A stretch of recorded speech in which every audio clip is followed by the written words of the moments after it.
Even as a teenager, Taylor Swift had high hopes for her career.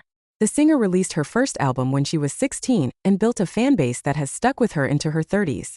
Not long after the release of her debut album, Swift was looking far into the future. She shared how she hoped people would remember her after the end of her career. In the early stages of her career, Swift prioritized her songwriting.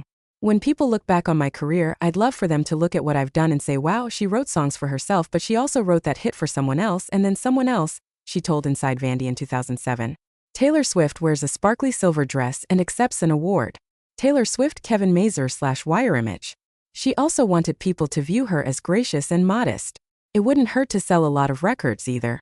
I'd love for people to look back and say that I never took anything for granted and I appreciated everything that was ever given to me because everything can be taken away if I make one wrong move, she said.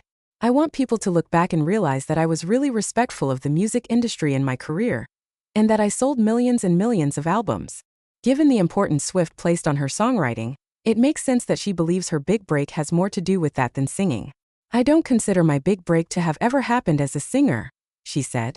My first break came as a songwriter when I was 14 years old, and I was signed to a publishing deal with Sony Publishing.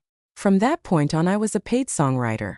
She said the publishing deal helped her grow tremendously as a songwriter.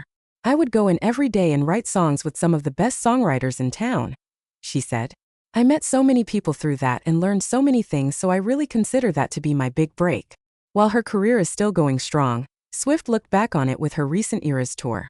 In it, she reflected on the various eras of her career. She said she believes it's important to celebrate all versions of herself, even as she grows and changes as a person. Every part of you that you've ever been, every phase you've ever gone through, was you working it out in that moment with the information you had available to you at the time, she told Time in 2023. There's a lot that I look back at like, wow, a couple years ago I might have cringed at this. You should celebrate who you are now, where you're going, and where you've been.